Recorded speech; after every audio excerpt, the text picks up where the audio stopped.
6 mois après la disparition de Delphine Jubilard, son mari, Cédric, a été mis en examen après 48 heures de garde à vue pour homicide volontaire et placé en détention. Alors que les enquêteurs pencheraient désormais pour une dispute qui aurait mal tourné entre Delphine et Cédric Jubilard, la nouvelle compagne de ce dernier est persuadée de son innocence. Dans les colonnes du Parisien, Séverine a assuré « Il s'est montré doux et adorable avec moi 90% du temps. Et puis soudainement, il pouvait se taper une petite crise d'énervement et ça retombait aussi vite que c'était monté. » Si Séverine ne pense pas que son compagnon a tué Delphine Jubilard, elle reconnaît qu'il pouvait parfois s'énerver.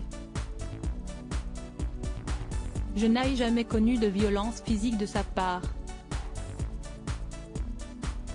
Il hausse le ton, s'emporte pour un oui ou pour un non, notamment contre son fils. Et puis il se calme. Il est comme ça, faut le connaître. D'ailleurs, je suis un peu pareil que lui, a-t-elle confié. Évoquant la consommation de stupéfiants de Cédric Jubilard, Séverine a ajouté « Son truc, c'était le cannabis, l'herbe et le CBD. Mais jamais les drogues dures. En fait, il fume toute la journée et cela lui coûte beaucoup d'argent. Mais je ne l'ai jamais vu amorphe. Au contraire, fumer lui donne de l'énergie. En revanche, dès qu'il n'avait plus rien à fumer, cela devenait difficile pour lui. Dans ces cas-là, je le sentais nerveux, à cran. » Delphine et Cédric Jubilard se disputaient régulièrement lors d'une conférence de presse. Le procureur de la République de Toulouse a expliqué que le père de famille avait du mal à accepter cette séparation et que cela donnait lieu à de fréquentes disputes entre les époux.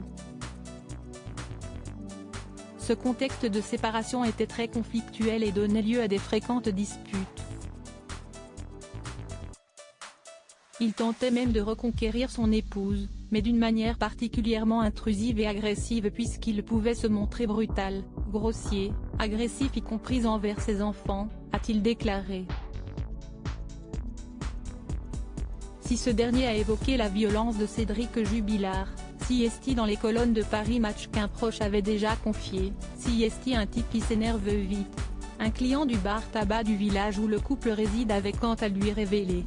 Mon cousin l'a côtoyé lors de soirées, il s'embrouillait souvent et avait un peu trop d'addiction. Il fumait beaucoup. Du cannabis. D'autres choses aussi.